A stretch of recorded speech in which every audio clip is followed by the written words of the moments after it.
Ladies and gentlemen, James Lane here. This is episode 129 of the American Reveille Podcast. And as you know, on my show, I don't follow the cookie cutter method. I don't follow the same routine as a lot of the other people that just stick with politics or just stick with this or that.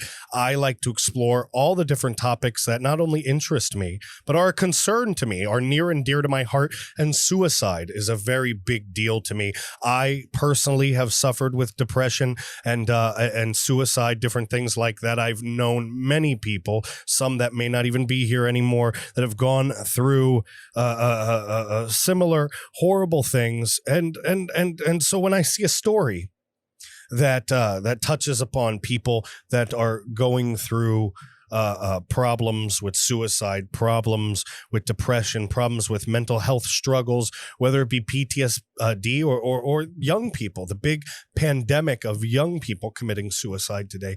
I take notice. I take action. I saw this beautiful article written on the premium side of the Epic Times detailing this father, this poor father, all right, of this boy, this strong boy named Dylan Buckner, his father, Chris Buckner, all right.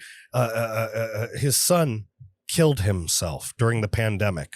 All right. And this entire article, it's so well written. It talks about the emotion, talks about the hardship, talks about what's been going on during the pandemic, the suicide rate, the kids that have been forgotten, that nobody talks about, while us selfish, dumb adult animals bicker back and forth with each other. Our cubs, our babies, our boys and girls, our children, they're killing themselves. They're suffering. Look at your baby. Look at your boy. Look at your girl. Look at your children. Could you imagine? Could you even imagine? This is going to be an emotional episode, folks. I can't guarantee you that I won't start crying my eyes out because I am a daddy. All right. I got all girls. All right. And I am a daddy's girl. Wait a minute. I'm not a daddy's girl. That doesn't sound right.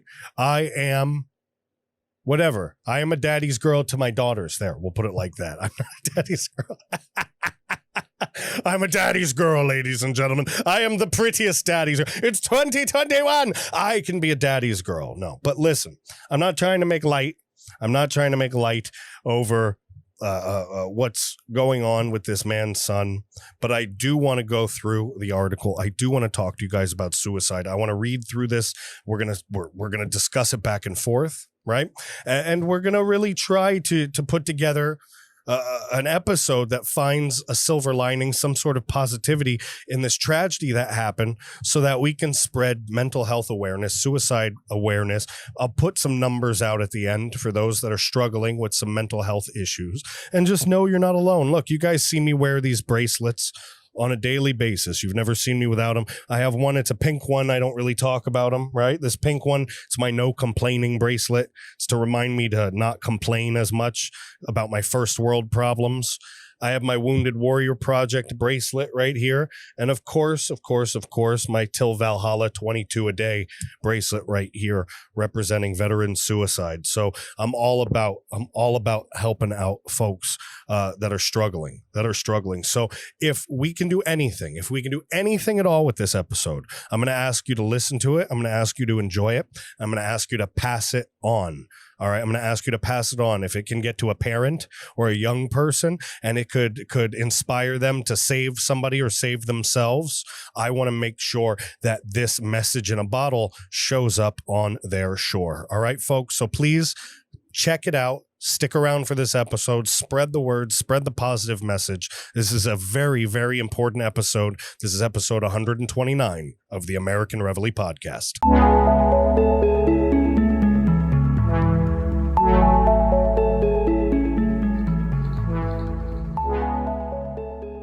Ladies and gentlemen, James Lane here. This is episode 129 of the American Reveille Podcast, and episode 129 of the American Reveille Podcast is sponsored by Ancient Life Oil. Ancient Life Oil is an amazing proprietary blend of hemp oil extract, okay? It is pressed down, squeezed out, put out into this amazing form, mixed with some sort of like coconut oil. They do it right. It tastes good, but it's a CBD oil. It's 100% pure. It doesn't give you any kind of side effects, doesn't make you high, doesn't make you hallucinate, nothing. But it takes the edge off, takes the anxiety off, has some great stress relieving benefits. I know a lot of people struggling with mental health problems that have told me that CBD in general has helped them, has literally taken the edge off. I'm not saying it's a cure for anything. I'm just saying that I know many people who swear by CBD as something that takes the edge off of their stress, off of the frustration in their lives, cut short problems with depression for them. That's what they've told me. And I use Ancient Life Oil. I like the product. I swear by the product. So I'm suggesting it to you. If you've been thinking about it, if you've been wanting to try some sort of CBD oil, give Ancient Life Oil a try. Put my name on it. All right. Put my name on it. My reputation's on my name, all right?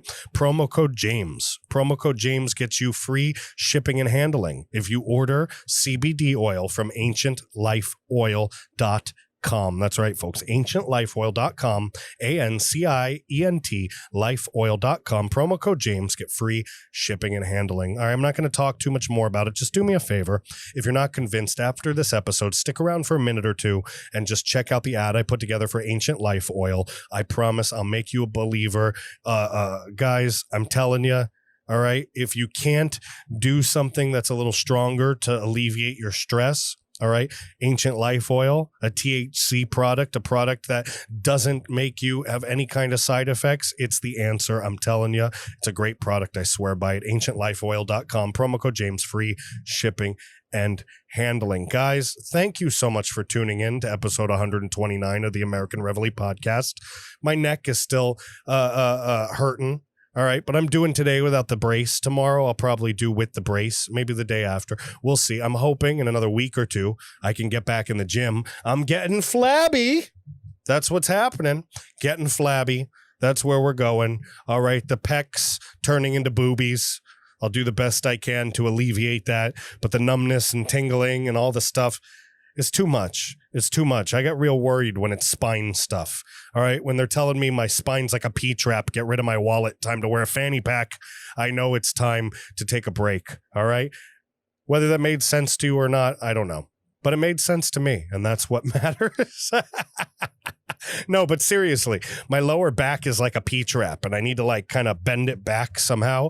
And he said part of the problem is I got a big-ass wallet, and I've been sitting on my big-ass wallet for years while I drive. So now it's time to take my big-ass wallet out of my pocket and either get a front wallet or get a fanny pack. I like the idea of having a fanny pack because it seems obnoxious.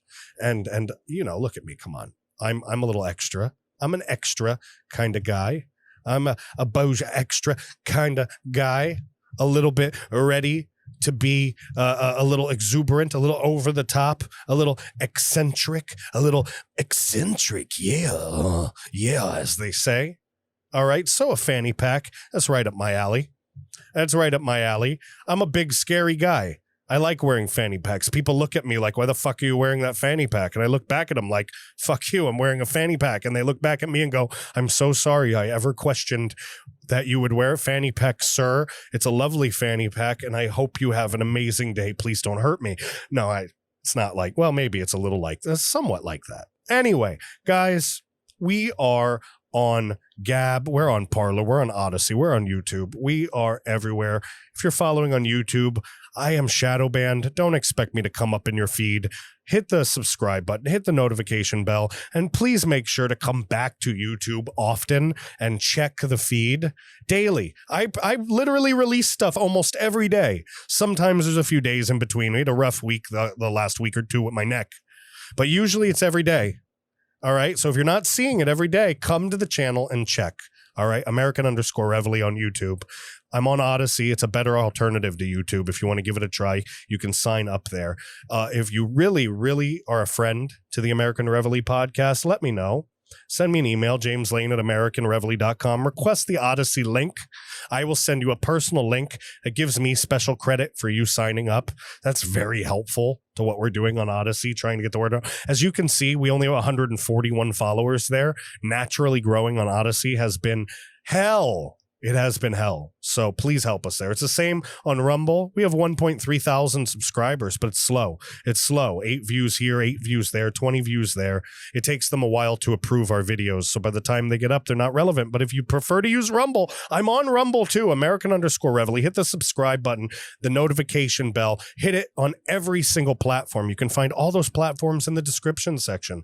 Parler is back in the App Store next week, folks. It's back. What are you doing? Get back on Parler. So go right now, parler.com to the website and start. Just set yourself up. Get ready. It's going to be explosion. It's going to be an explosion. I don't care what you think of them. We have to be on as many platforms as possible because we have to get the word out. There are patriots who aren't awake.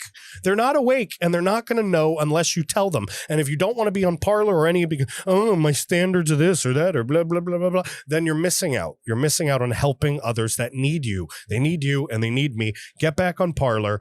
I am right there at the James Lane. Follow me at the James Lane on Parler. All right. Trust me. Next week's going to be an explosion. You don't like Parler. You're still telling me F you. I like Gab. I'm just going to sit on Gab because screw Parler. Well, good. I'm on Gab too. American_Reveille on Gab. I'm verified. You see that? I got a blue damn check mark on Gab. Follow me there. American_Reveille. All right. Gab, Parler, Rumble, Odyssey, YouTube. Go in the description section below. You can follow me on the newsletter there. You'll never miss a beat if you follow the newsletter. You'll get all of our articles. Excuse me. All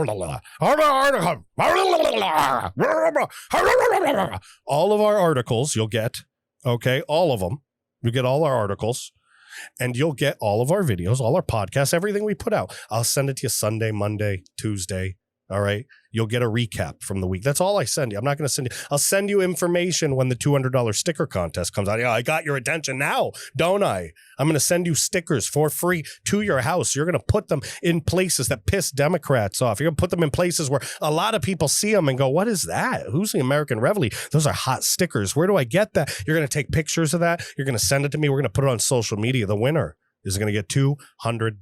That's going to be coming up in the next couple weeks, month or two, something like that. I'm trying to time that with the launch of the new website, with all of the different marketing campaigns that I'm about to launch. I have like a literal 5-6 prong battle plan that I'm seriously going to be enacting within like a 5-day period of everything.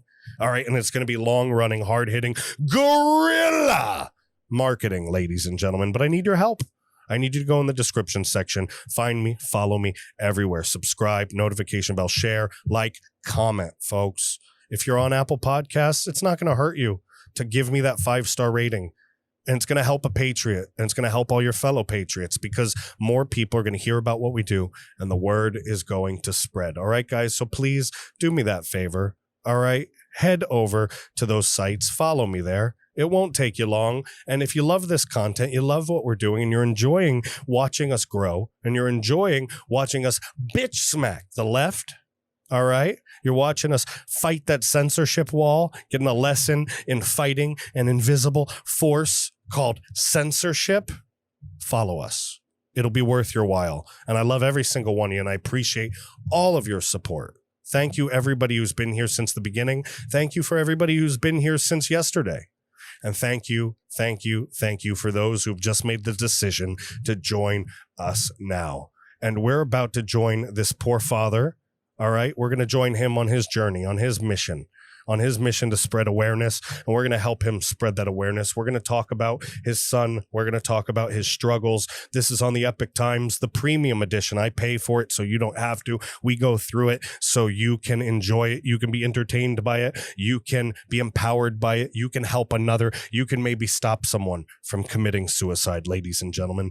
After son takes his own life, father warns against extended pandemic lockdowns. This is by Bowen Zhao, April 21st, 2021, out of Northbrook, Illinois. By the way, folks, I will be in Chicago. That's right. I will be leaving the horrible blue area of Seattle for another horrible blue area of Chicago.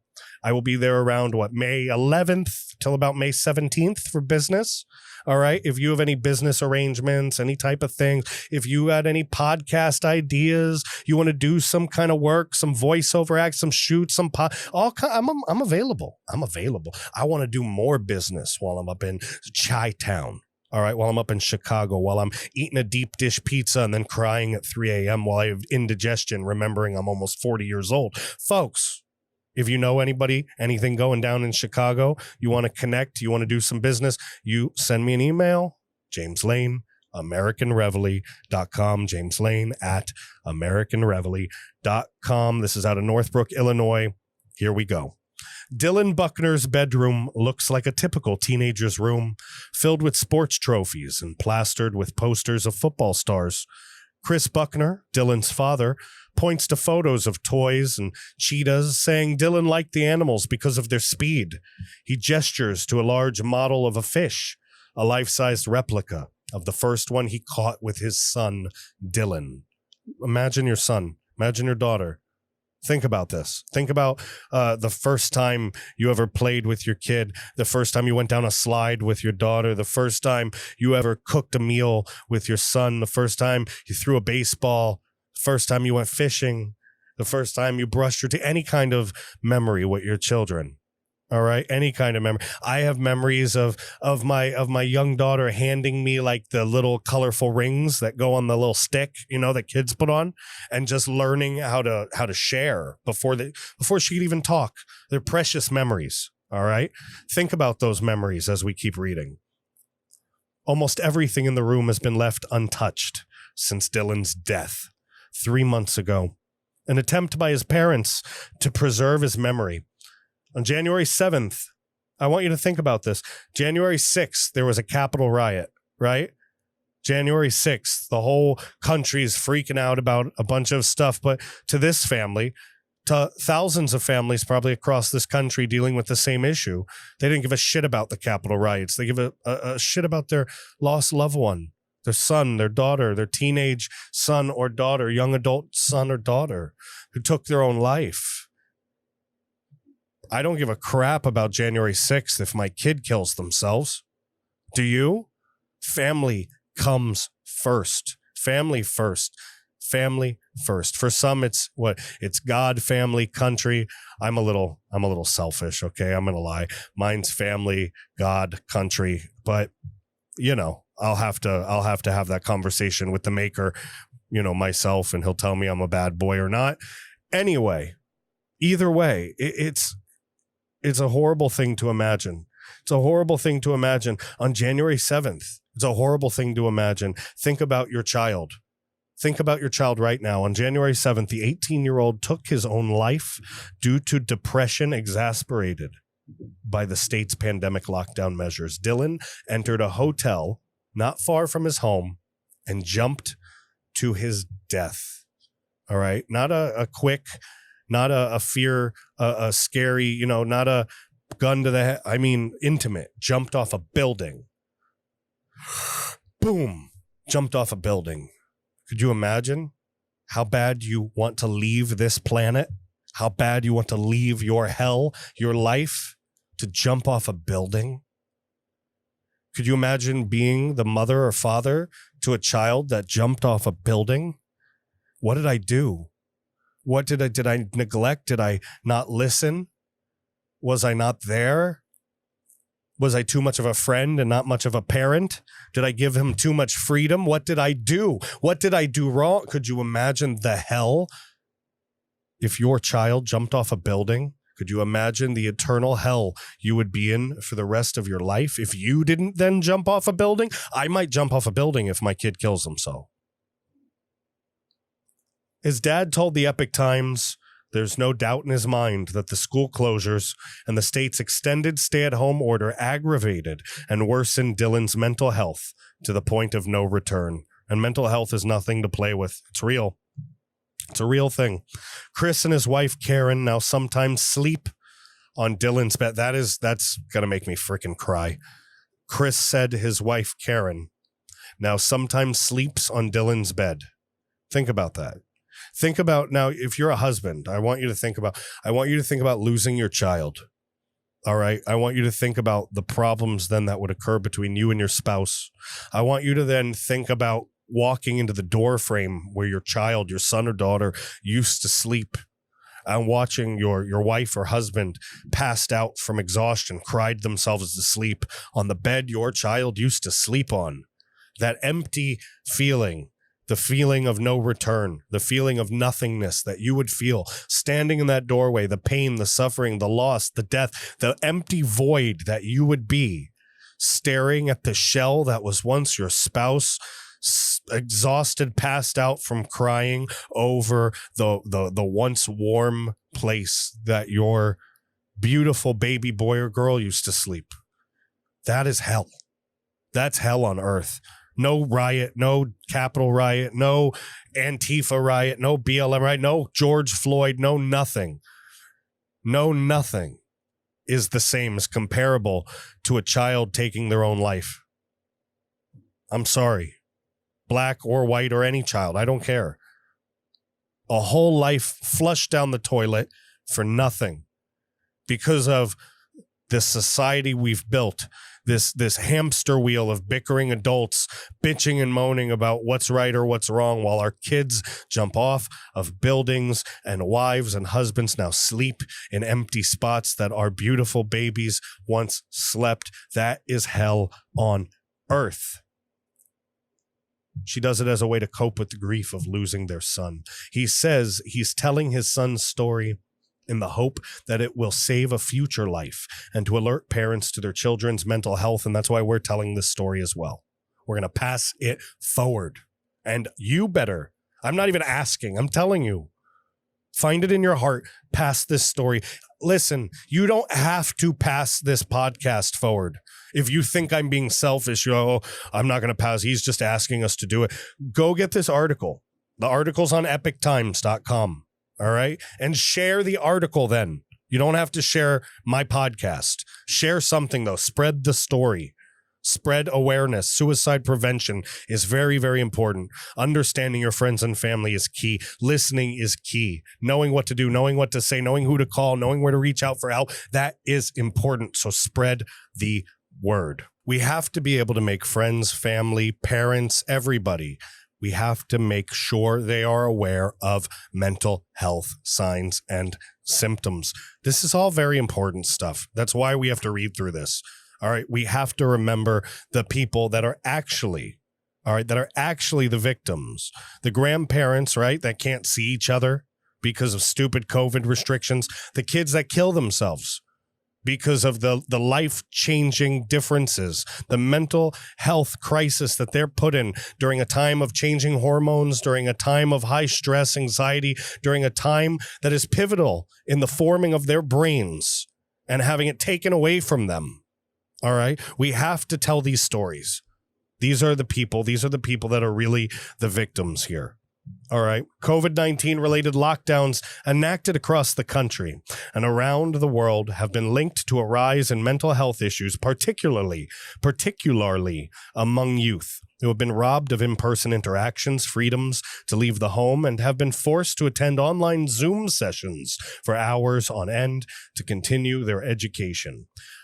I want you to think about something. How many of you guys work in retail? How many of you folks work in retail? How many of you were in the military? How many of you worked for Home Depot, a big company? You know, LRCs, what are they called? The learning modules, the online learning modules. All right. Do you know how you sit in the back room at work and you have to do like the 3-hour learning module on ethics for your job? Imagine having to do that for 8 hours a day, every day. All right. People literally want to kill themselves. All right. I know it's a terrible analogy, but it's as close as I can get to you understanding. All right. Imagine just sitting in meetings all day, never getting anything done, never actually learning anything. All right. That's what their lives are. No interaction. There's a kid in the apartment across from me right now. All right. He's a kid. There's all kinds of kids playing downstairs together. All right. There's all kinds of kids playing downstairs together. This poor kid, maybe 9 years old. He's up there wearing a mask on the balcony. His mom and dad, they're making him. And he's looking over the balcony, sad. I've seen him literally he looks like he's crying. Oh, I can't go. My mommy says I can't go down there. What's stopping that kid from jumping off the balcony? There is a crisis here that nobody is paying attention to. All right. COVID-19 related lockdowns linked to mental health issues among the youth. All right. They've been robbed of in-person interaction, robbed of freedom. They can't leave their homes. They can't do anything but attend online Zoom sessions that are trying to pass as education by teachers that hate parents and teachers that hate students. Not all teachers, but we've seen a lot of them. All right. These teachers' unions trying to keep school out. All right. To pamper their spoiled, underpaid, according to them, but overpaid, according to me, teachers that should be able to bend themselves to the different students, not make students conform to a curriculum that's going to turn them into freaking space cadets, that's going to turn them into zombies, that's going to turn them into critical race theory touting Manchurian candidates. That brings us to another point. You should always ask your school what they're teaching, right? You should know. If you're a parent and you don't know if your school's teaching CRT or not, you need to call your kid's school. All right, look, let's get back into this. Medical and psychiatric experts are increasingly worried about the toll the pandemic has had on the next generation. Doctors have reported children, some as young as 8, intentionally running into traffic, overdosing on pills, self-harming during the pandemic. 8 years old, folks. 8. Do you have an 8-year-old, a 9-year-old? Imagine your 8-year-old saying, I don't want to live, mommy. I want to die, daddy, running into traffic and getting hit by a car. A healthcare executive told the Epoch Times in August last year that the mental health crisis is now an epidemic within the pandemic. This next section is called a family crisis. Over the course of a few hours, Chris Buckner talked about how his son showed no visible signs of depression, how the lockdown measures and school closures need to be re-examined when it comes to the health of teens. As Chris gave a tour of his home from Dylan's bedroom to his workout room in the basement, the family's dog, Lilo, quietly tagged along. It was obvious that Lilo or Lilo was a great source of comfort. Now the dog is in here. I'm going to freaking cry. That's killing me. That's killing me. Chris kept his emotions from visibly showing until he was asked about the memories of Dylan that particularly stood out. I just miss everything. Getting to hug him, getting to talk to him was the best part of my life, Chris said as he broke down into tears. Getting to watch him grow up and graduate from high school, go on to college, get married, and have grandkids. It's all gone. It's not coming back. How come these aren't the news stories, folks? How come these aren't the top news stories? How come our children are getting ignored? How come Kobe Bryant, all right? How come, not Kobe Bryant, sorry. How come LeBron James, all right, as mentioned in my last episode, how come he gets the spotlight?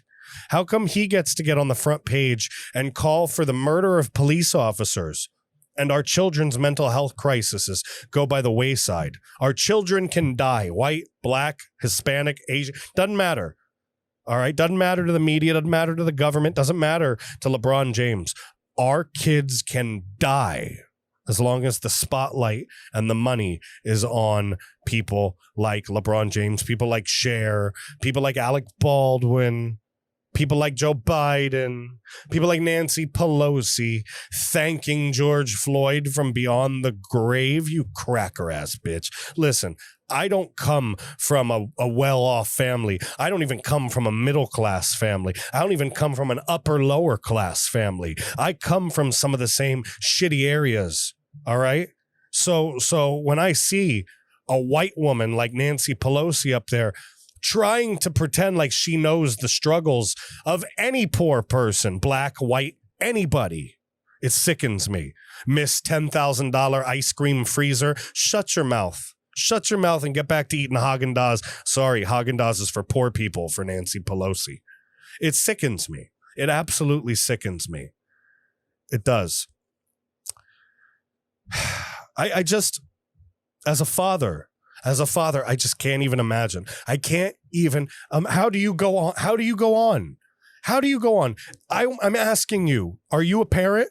Are you a grandparent? Tell me in the comment section below. If your child was killed, could you go forward? How do you go forward? How do you go forward after that? This should be on the front page, not LeBron James. not LeBron James. Chris Buckner, helping other children, other families struggle with suicide and depression, should be the front page story of every news company from CNN to Fox. But instead, you got to dig it out of the premium section in Epic Times because no one will cover it because it's not LeBron James. It's sad. Major props to Epic Times for putting this out there. And I hope to God this goes viral. I'll demonetize. Listen, if you want this goes viral, I'll demonetize the whole thing. I won't take $1 from this. If this thing went super viral and made $1 bazillion, I'll donate it. All right. I'll donate it to suicide prevention for kids. We'll make that happen. All right. But I don't want any of that money. I want this message. This is a beautiful message, a horrible tragedy, but a beautiful message of awareness, of suicide awareness, prevention. All right. Mental health awareness in our kids, in our damn kids. All right. Stop paying attention to what freaking, what Don Lemon has to say. And start paying attention to what your kid is feeling, to what your kids are thinking, to what your kids want, what they need. All right. When was the last time you hugged your daughter? When was the last time you hugged your son? When was the last time you told them you loved them? Go do it right now. Go do it right now. Look at these family pictures. This man sitting here. I'm looking at these photos. He's looking through his family albums. The kids all together in these school pictures. The what seems like the little league team. This dog Lilo, sleeping on Dylan's bed. That is so freaking sad. Jeez. Oh my God. The family's also worried about Dylan's younger brother, Ethan. People forget how this affects the other children.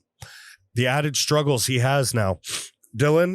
Chris said Dylan was a great big brother to his younger sibling. On the afternoon of January 7th, Dylan's friends warned his parents about a possible danger. Karen used location services to track her son's location on his phone. It showed he was at a nearby hotel. Chris frantically drove to the location. And when he got there, he saw sirens. He saw police lights. Imagine hearing from your kids' friends, your daughter, your son. Imagine hearing from your son or daughter's friends that your kid's in trouble. Listen, sir, ma'am, your son, your daughter, they want to kill themselves. They're in trouble right now. Get there right now. Think about that. Oh my God, where are they? I don't know where they are. You got to find them. How do I find them? Where's my freaking son? Where's my daughter? How do I wait? The phone. I can look on the phone. Fuck. How do I fucking do that? And they go through it. They see shit. He's at a hotel. They get in the car, speed down the road 100 miles an hour to see police tape, to see sirens. And you already know, and you still have to walk up to that police officer and say, is it my son? Is it my daughter? And LeBron James is on the freaking news? It just makes me sick. I know some of my last episode bled into this one a little bit, but I'm a dad. Are you a dad? Are you a mom? Are you a sister? Are you a brother? Are you a best friend? Son or daughter with a parent who's struggling? Elderly people struggle from depression too. That's a pandemic that no one talks about. Imagine being this man, swallowing down the pain, knowing that you're about to be told that you'll never hug your child again. Can't even imagine. While data linking teen suicides to the pandemic or school closures is scant and is a subject, school closures is scant and is a subject of debate among experts, there's been a clear rise in mental health problems. The New York Times reported in January that an early warning system among schools in Nevada has tracked 3,100 mental health episodes since March 2020. And by December 18 students had taken their own lives, prompting schools in the area to push for reporting. 18 kids in Nevada during that time period killed themselves. During my entire high school career, I think 2 or 3 kids killed themselves, I remember. And I went to different schools, multiple middle schools, multiple high schools. but kids did kill themselves. But not like this much. It wasn't like this. They didn't have social media back then when I was a kid. They didn't have all of this stuff that puts this pressure. There was no pandemic locking us in a basement. There was nothing that would do this uncharted damage that's happening to our kids. We have no idea what's happening to them. This is uncharted territory. There's no one alive on Earth that's been through what we've all been through in the last year right now. Nobody to this magnitude. It's been over 100 years. They're all dead. We're all figuring this out together. You best start writing some books, folks, because the next group in the next 100 years, they're going to have to learn from this. Among 5,412 Americans surveyed at the end of June last year, 41% reported at least one adverse mental or behavioral health condition, according to an August 14th morbidity and mortality report by the Centers for Disease Control and Prevention, the CDC. The number is higher among young adults between 18 and 24, with 75% of respondents experiencing at least one adverse mental health condition. That means our young person are at the most danger for experiencing a mental health problem, folks. You have to be paying attention. You can't go, oh, they're strong, they're young, they'll get through it. They're facing all kinds of pressures and dangers that we never even could imagine. We might think they're soft, but because some of them have grown up a certain way and then they're facing these digital monstrosities, such as the Twitterverse, they don't have the tools to mentally handle this. I don't think anybody did. I don't think anybody was prepared for this. But now we know, and now it's time to take action and start educating our youth. Now it's time to start taking care of our children. It's time to hashtag save our children. We love to play with that one. But if you really want to save our children, it's time to get involved in their lives, in their social media lives. Not maybe their social lives, but in their social media lives. Yes, yes, yes. School reform? Yes. Fuck the teachers' unions? Yes. It's time to take care of our kids, ladies and gentlemen. It's time to be the parents we are supposed to be. It's time to be the parents history is calling upon us to be for the next generation. That is the only way we're going to save this country, folks. It's the only way. While Dylan had some level of depression before the pandemic, his parents, they had no idea their kid was suffering. He had none of the stereotypical symptoms. He hadn't reached out to his parents about any of his struggles, and a lot of people don't. You have to be paying attention to your friends and families and loved ones. This isn't a joke. Suicide is not a joke. You have to pay attention. You have to. A high school senior, Dylan, was a star quarterback and sported a 4.7 grade point. How can you have a 4.7? I thought it stopped at 4.0. I don't know how it works. I haven't been in high school in a long time. I graduated high school with a 2.0001 or something like that. And the minimum graduation was 2.0. So you know where I was. I have no idea. I got a 4.0 on my MBA, but I got a 2.0 in high school. High school senior Dylan was a star quarterback, 4.7 GPA, multiple offers to play Division III football. He was planning to go to MIT. He wanted to go to MIT. However, in recent years, depression had started to take hold before the aspects of his life that had once gave him joy were so abruptly taken away.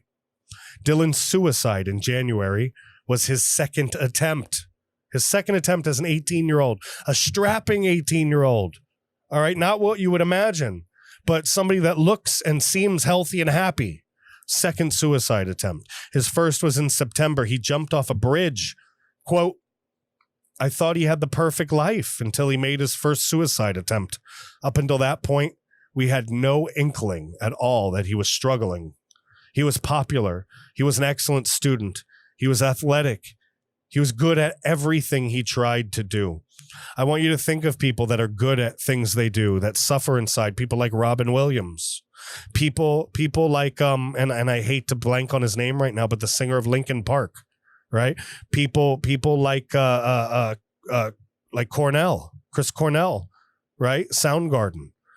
Talented, genius people that everybody loved, that still were suffering inside. Nobody realized that took their lives.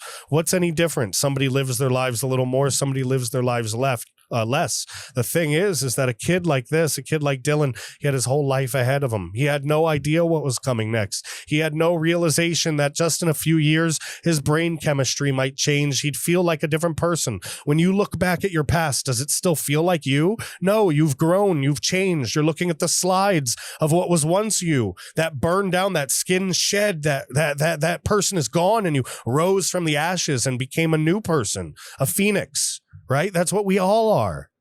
He never had a chance to spread his wings. He never knew what he could have done. He never knew what he could have been capable of, what he could have done.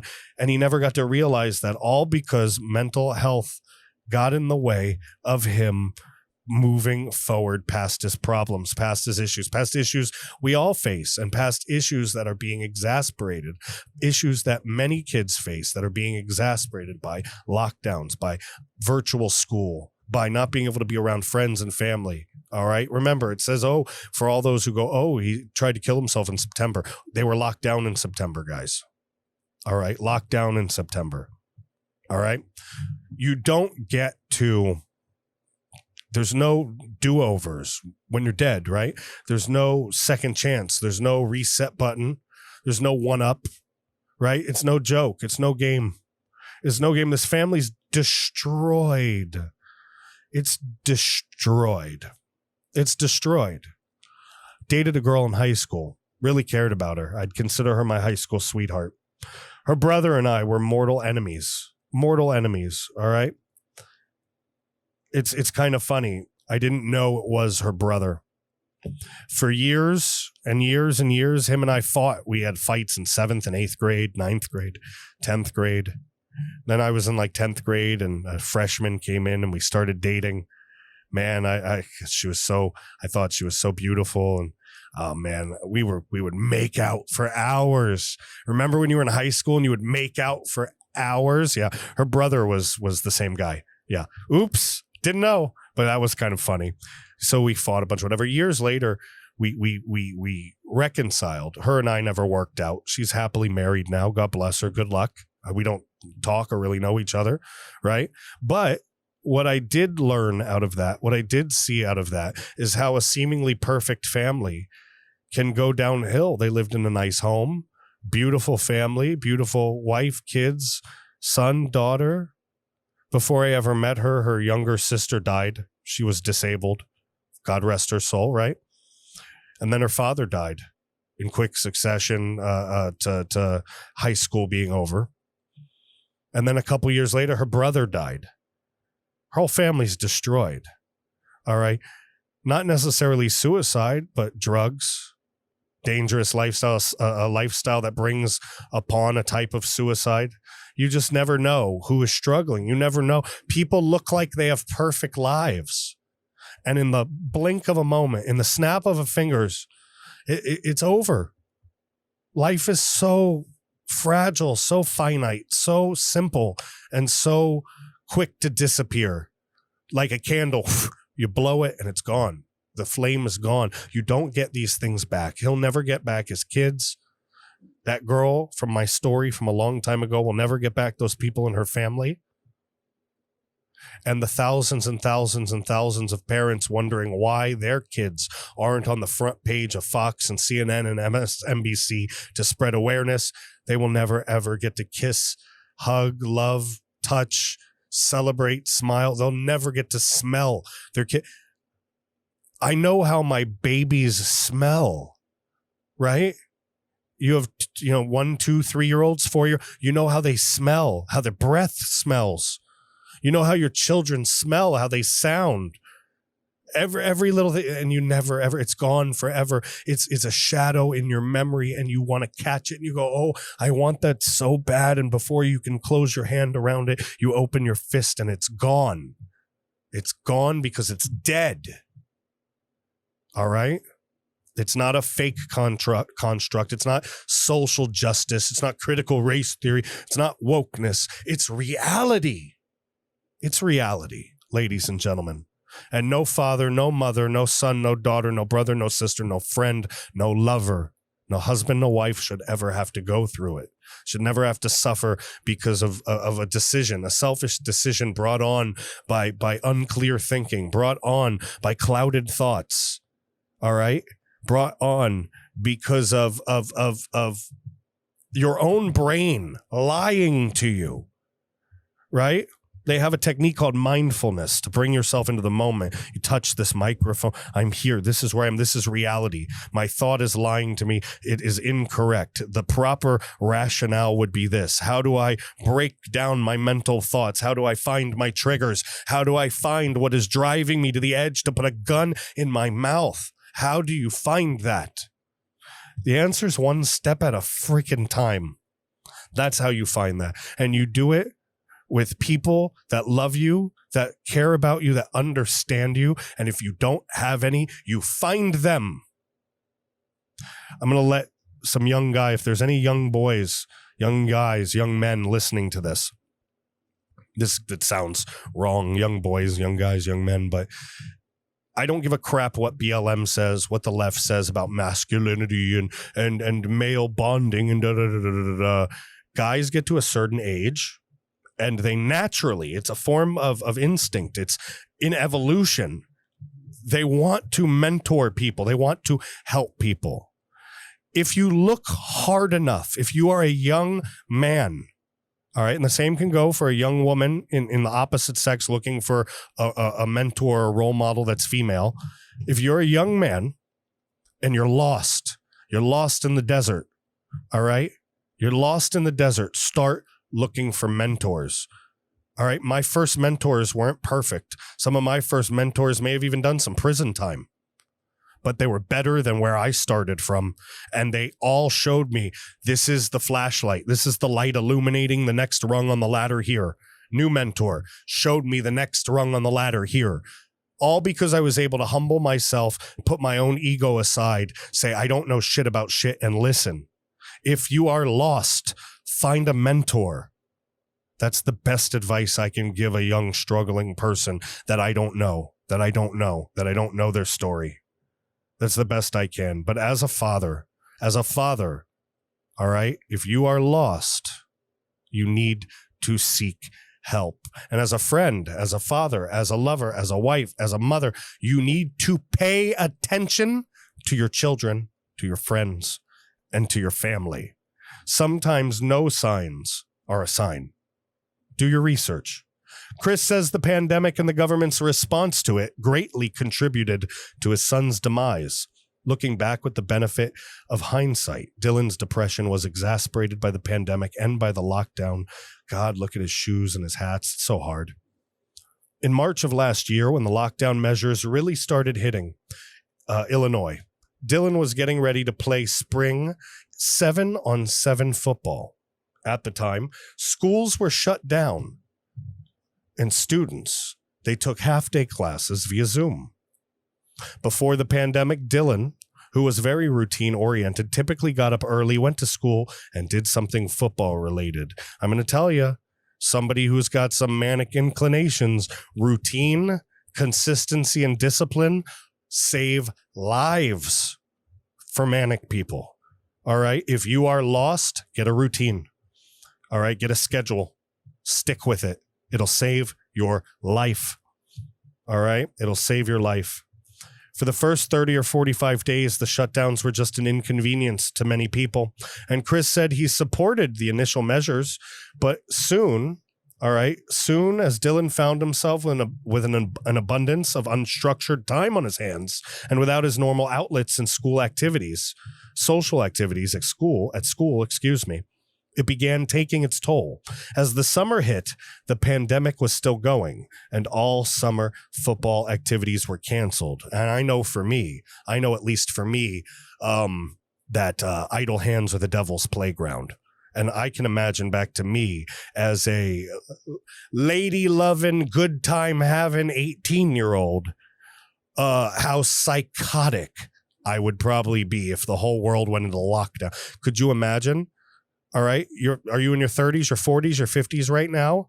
Were you a little bit like a dog? I was a little bit of a dog back in the day. Could you imagine being locked in the doghouse for almost 2 years now? Could you imagine how crazy you would have been? I would have been out of my mind. Not long after that, Illinois officials made the decision that most sports, including football, wouldn't be played in the fall, unlike in other states in the country. Normally, in early September, there'd be formal football practices and games. It was at this time that Dylan made his first suicide attempt. He's probably going to miss out on some important tryout, something that would have been helpful for his future. Think about the millions of kids' futures that are screwed now because of the pandemic lockdowns. Think about it. There were no signs of depression that you'd see, Chris said, but I think the pandemic, the shutdowns, the loss of structure, the inability to interact with his friends, the inability to play football, it pushed him into that suicidal zone, and that came to pass in September. Other stories like Dylan's have emerged in recent months. One mother in Illinois, Lisa Moore, is now suing Illinois Governor J.B. Pritzker, citing the state's restrictions as the proximate cause of her son's death.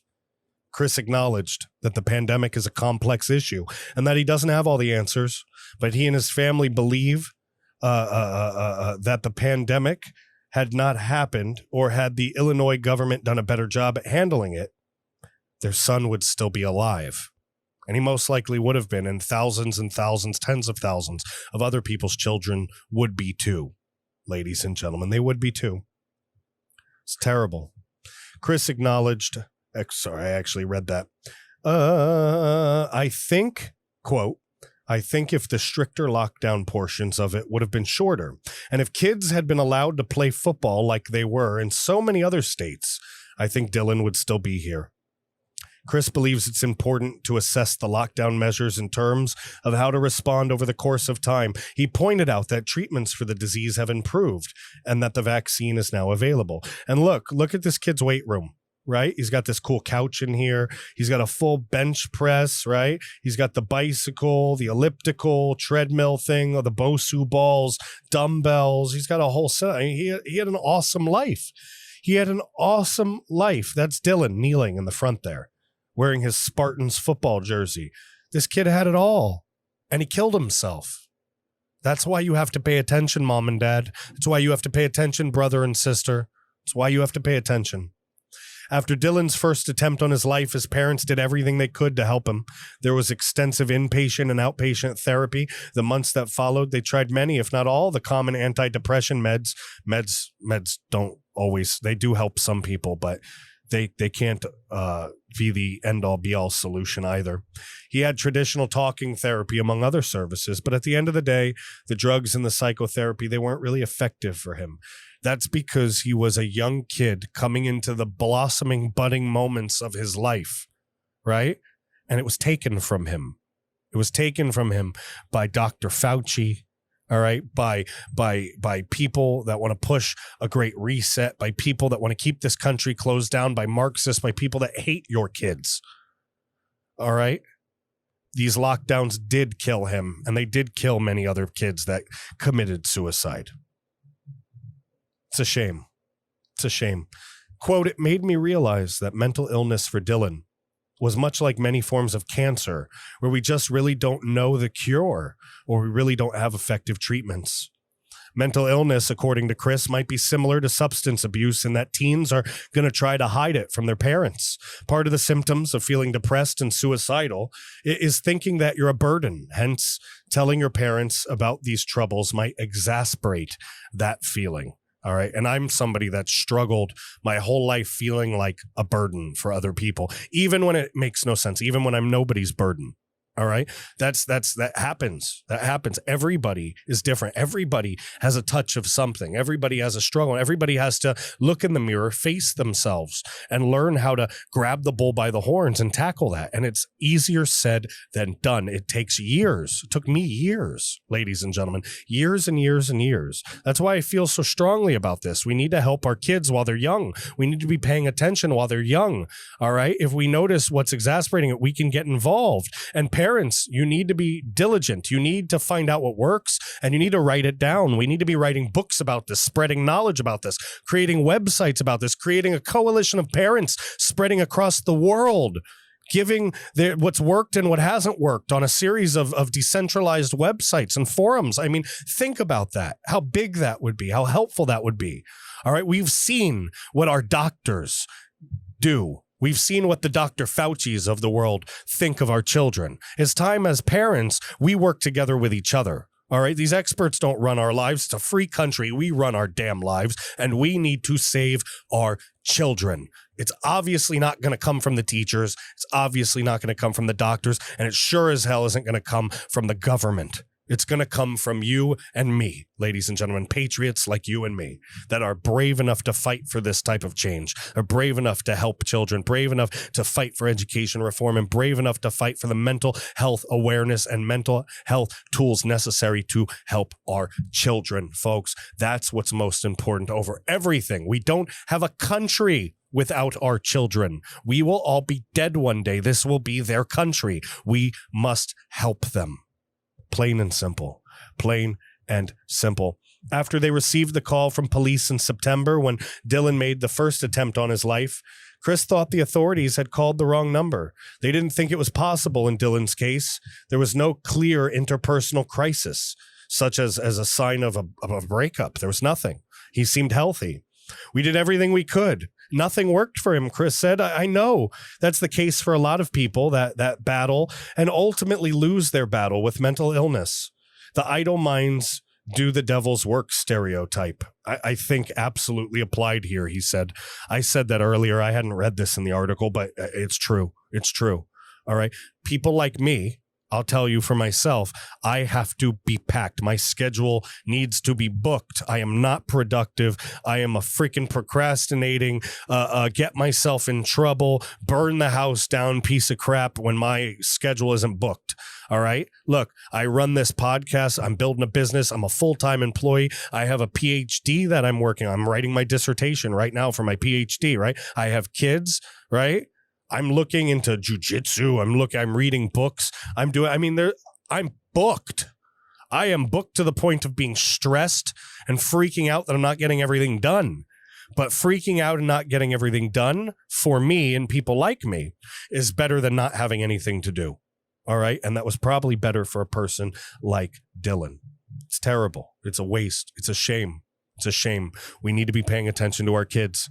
Nicole Avina, assistant professor of neuroscience at Mount Sinai School of Medicine in New York City and a visiting professor of health psychology at Princeton University, told the Epoch Times last year that mental health problems should absolutely be treated as a national health crisis. People are worried about a possible second wave of the virus, but I can guarantee we will have a second wave of mental health crisis, which is already unfolding with increased suicides, increased drug overdose, and increased alcohol use, she said. Hey, if you haven't been to work in a while, if you're one of those, right, how much have you been drinking? Be honest. You smoke cigarettes? How much have you been smoking? Tell me how this has helped your life. Tell me. This is just so sad watching him in his son's room. It's so freaking sad. I can't even imagine. I just can't imagine. I don't even know. What happens to your marriage? What happens to his life? What? They have to stay strong. He has another son, right? So him and his wife have to stay strong and be there for the other kid. God, these poor folks, thousands of poor parents across this country. And poor, it's the whole situation for the parents and the kids is terrible across the board, and all the influences, right? We're trying to make our kids not kill themselves, and they're busy being told that Cardi B's WAP is more important than Jesus Christ. On the matter of school closures, Chris said he believes children are absolutely much better off in school. While there might be some students who, for whatever reason, might do better on Zoom or other remote learning, the issue is the choice, as those children can make the decision to stay at home. But in many places, teens don't have the choice to be able to attend school. New York-based psychiatrist Dr. Zlatan Ivanov has witnessed firsthand a recent spike in clients suffering from anxiety, telling the Epoch Times that cases of depression went through the roof last year. Ivanov said many are struggling from missing out on their daily routines and other seemingly small pleasures.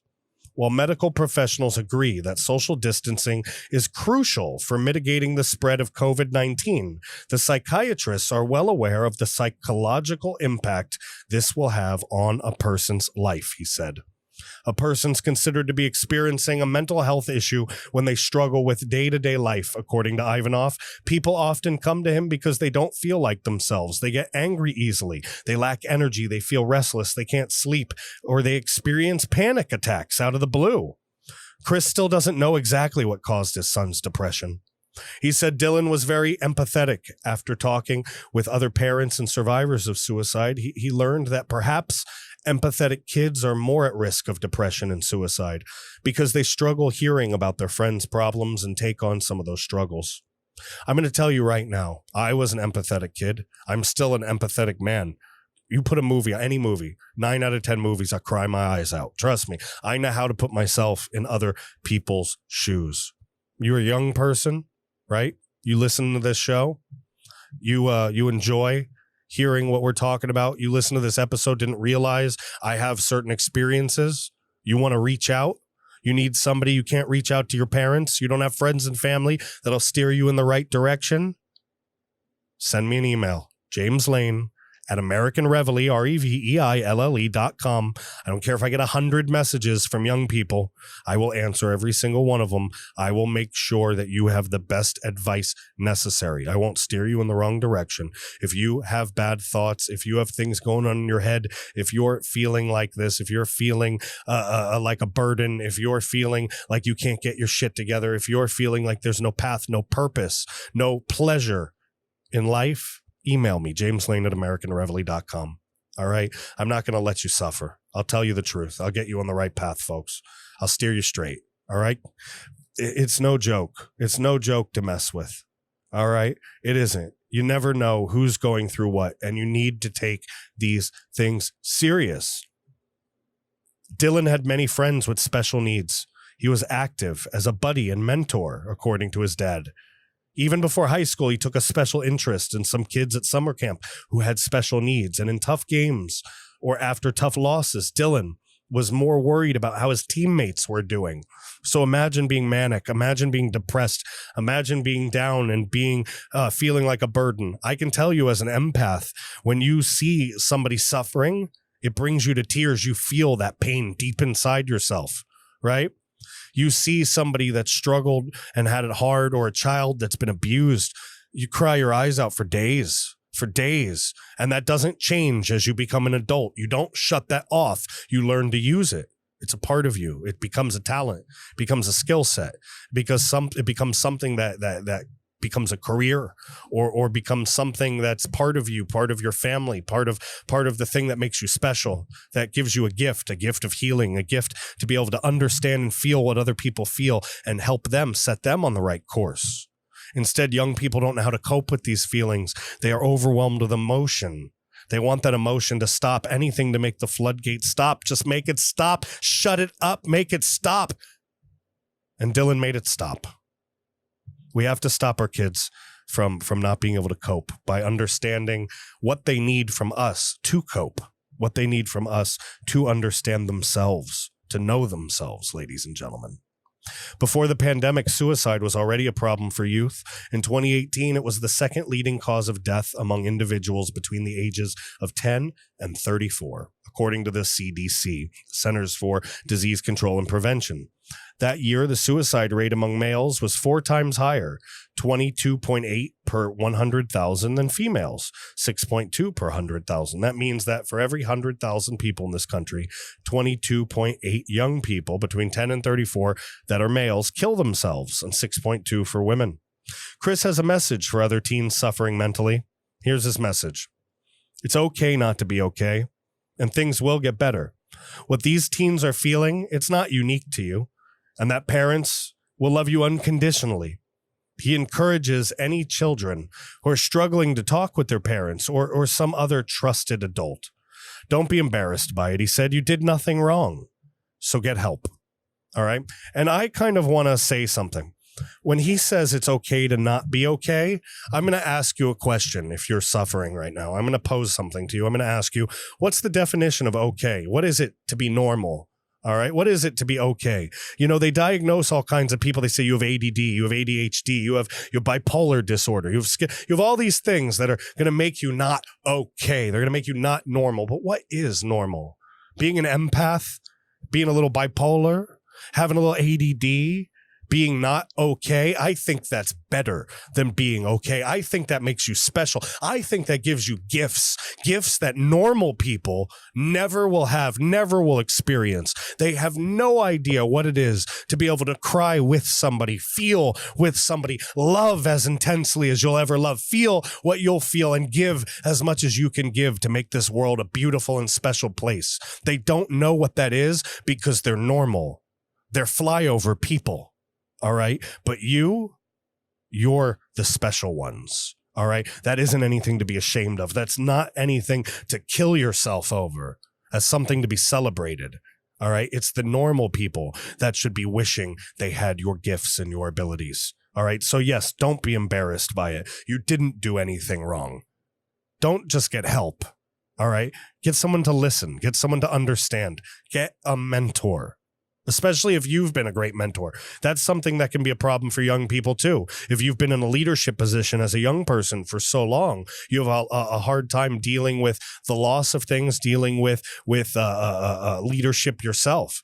I'm the leader. I've been helping people. Why do I need help? Why do I need to talk to somebody? Like I tell my wife, all right? Everybody needs to talk to somebody sometimes, all right? I'm the talker in the relationship. I'm sure you know by now. More resources need to be invested into treating mental illness and depression, he said. Talking about these conditions also needs to be normalized in order to eliminate any associated stigma. That's true. 3 months have passed since his son's death, but Chris said the pain the family feels is constant. The day before the interview, folks, Chris had attended a Zoom meeting with other parents who had lost their children. Some on that group were still battling grief. 20 years after losing their children to suicide. Think about that. His whole life, it's gone. It's changed. The blink of an instance, in the blink of a moment, it's gone. For all those people thinking about doing something to yourself, if anything can stop you, think about what you'll do to all the people who do care about you. Think about it. All right? Just think about it. It's hard to imagine a pain worse than the loss of a child through suicide. The person that commits suicide only dies once, but the survivors die 1,000 deaths reliving it. I would say 1,000,000 deaths reliving it. Wondering why and what they could have done differently. Wondering what they could have done to cause it. How they could have stopped it. It's terrible. It's freaking terrible. As Chris got ready to drop his son Ethan off at football practice, he said he was lucky to have Dylan for 18 years and said he will try to live his life like he would have wanted them to. Christ, that's rough, man. That's super rough. Look at these pictures. Look at his son, his beautiful son. You can have everything. You can have everything. I want you to remember this. I want you to take this from an old man in a half young man's body who's been through a lot more than a lot of people have been through in 36 years. You can have everything and you can have absolutely nothing at the same time. And I can guarantee you that. So sad. It says on the bottom here, if you or someone you know in the United States is considering suicide, please contact the National Suicide Prevention Lifeline. It's 1-800-273-TALK. It's 1-800-273-8255. You can also text HOME to the crisis text line at 741-741 or go to suicidepreventionlifeline.org. All right. And I'm going to take it a step further. I pulled up all these different lines right here for everybody. This is an inclusive show. I don't care what your or my beliefs are as conservatives. Everybody deserves mental health help when they need it. Everybody. All right. We can solve our problems without killing each other and without killing ourselves, whatever side of the aisle you're on, once we get past all this garbage we're going through right now. All right. The crisis text line. It's HOME. Text HOME, like I just said, 741-741. The National Suicide Prevention Lifeline, 1-800-273-8255. There's a trans lifeline if you're in the transgender community, 877-565-9999. 1-888-60. If you need help, get yourself some help. Doesn't matter what community you're in. 1-866-488-7386. That's for LGBTQ youth. If you're a kid, if you're a young person, and you belong to or feel like you belong to the LGBTQ community, you call that number for help for suicide prevention. I don't care. Again, if you have hate to spread while I'm saying this, kiss my ass. Get off of here. Don't watch this. If you're that filled with hate that you want to see a kid be hurt or hurt themselves because they think they're LGBTQ or they are LGBTQ, I don't have room for you here. I don't. I am a conservative, all right? But I'm fair across the board, all right? You know where I stand. You know what I believe. But when it comes to suicide, right, we can fix this. If we're all alive and we're all healthy, we can talk crap out later. We can make it work, right? But for now, let's be concerned about mental health, all right? Let's be concerned about suicide prevention, all right? If you're a veteran, my veteran brothers and sisters, if you're a veteran, 1-800-273-8255, press 1. I'm going to extend the same offer to you as well, just like I extended to young people. And by the way, if you're a young person and you're in the LGBT community and you reach out to me, I will still help you. All right, whatever my personal beliefs are this way or that way, all right, I care about you as a child. I care about you as a young person. I believe in you, all right? And I believe that you'll figure out whatever it is you are as you mature in age and whatever it is you believe in and whatever it is you feel inside. And you'll make a decision. But in the meantime, if you're feeling suicidal, reach out to me. If you're a veteran, if you're a young person, a child, James Lane at AmericanReveille.com. All right, James Lane at AmericanReveille.com. I will try to guide you as best as possible and get you any information that I can get you that would be of help to you if I can. I'll do everything I can. All right. But remember, one more time, the crisis text line. Text HOME to 741-741. The National Suicide Prevention Lifeline. That's 1-800-273-8255. The Trans Lifeline. 1-877-565-8860. The Trevor Lifeline for LGBTQ youth. That's 1-866-488-7386. And the Veterans Crisis Line. 1-800-273-8255. Folks, suicide's a big deal. It's no laughing matter. All right. Young folks in this country are killing themselves. All right. And while we're bitching and moaning at each other, and while we're worried about what Kim Kardashian is doing, what Caitlyn Jenner has to say, what LeBron James is bitching and moaning about with his $500 million net worth, our kids are jumping off bridges. They're shooting themselves in the heads. Right? They're being bullied and abused on social media. They're being locked out of their classrooms with archaic school shutdowns because of psychotic teacher unions. They're being pumped full of critical race theory with psychotic education in this country that needs to be reformed. It needs to be put through the shredder, if you tell me, and then rebuilt. All right? Our kids need our help.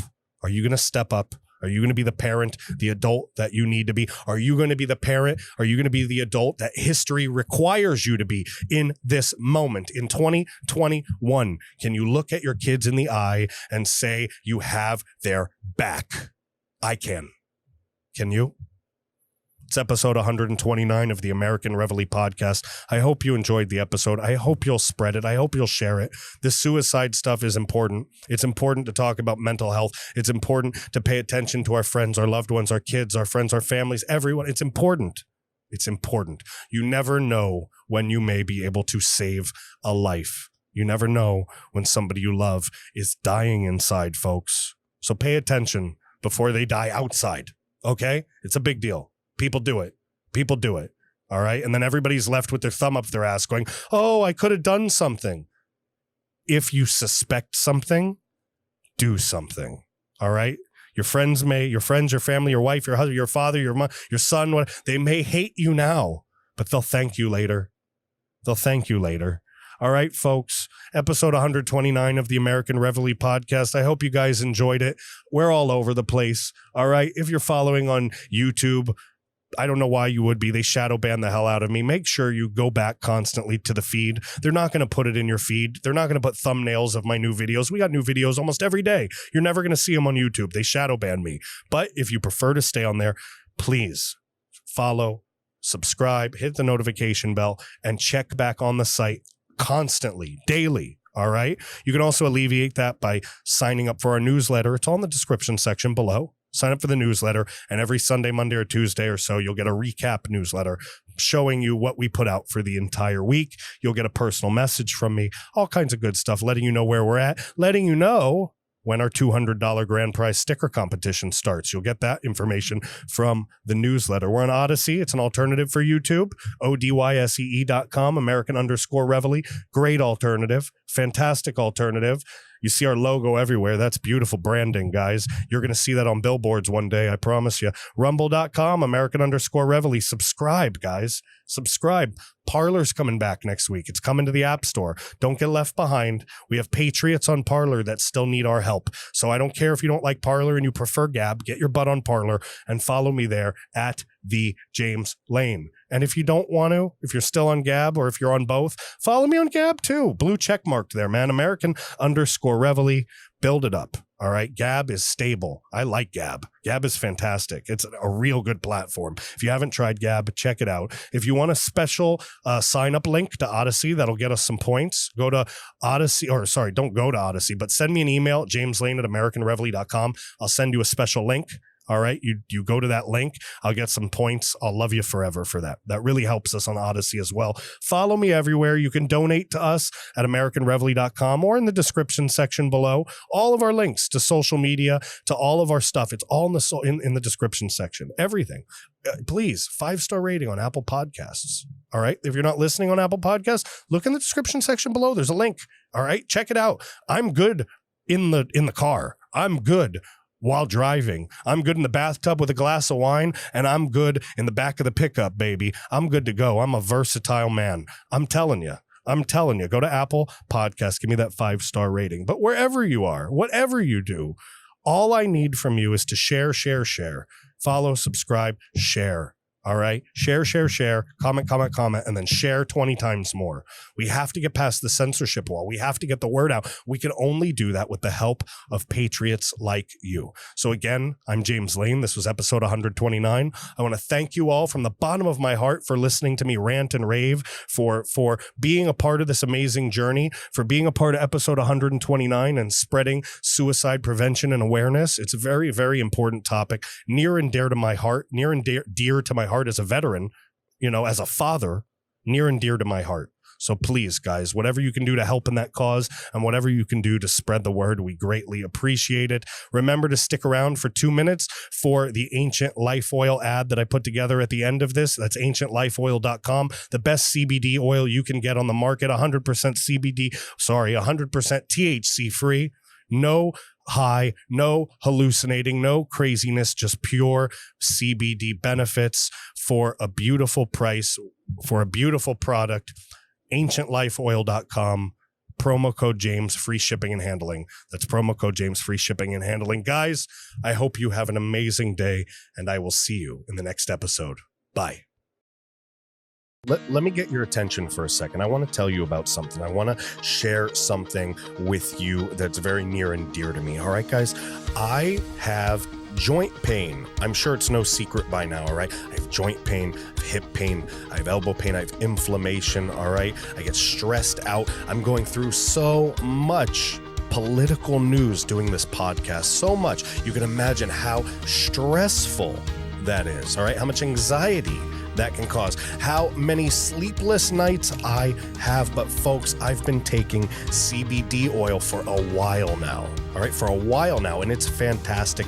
And a while ago, just a little while ago, I came across Ancient Life Oil, all right? And I got it from ancientlifeoil.com. And this stuff is fantastic, all right? It's the best source, the best and most trusted source for CBD oil in the United States. It's 100% pure. It's 100% THC free, no psychoactive effects, no high, nothing like that, just pure CBD, pure relief from all of those issues, relief from sleeplessness, relief from anxiety, relief from stress. stress, from inflammation, right? Relief from joint pain, relief from all of these things that could really hinder your daily life, your daily activities, really put you in a bad place. This stuff lifts your mood up. It's fantastic. All right, it's legal in all 50 states. People are really experiencing wonderful change in their life, basically doing something that people have been doing for thousands of years, guys. If you head to ancientlifeoil.com, the same place I went, all right, the same place I went to get the stuff, you can go on there, use promo code James, James, at ancientlifeoil.com, ANCIENT, Life Oil, ANCIENT, lifeoil.com, promo code James, James, promo code James. Free shipping and delivery, folks. Free shipping and delivery. Guys, this is a great product. You are missing out if you need to do CBD and you're just not doing it for some reason, guys. I don't know what's stopping you anymore. It's 2021. Folks, if you want relief from these issues, you want to do it in a natural way without taking medications, you want to do it in a way that's helpful. I have found CBD oil to be very beneficial, and I believe it will be very beneficial for you as well. So one more time, ancientlifeoil.com, ANCIENT, lifeoil.com, promo code James, free shipping and delivery, folks. Give it a shot. I really, really know it'll make you a believer just like I am. All right, folks, let's get back to the show.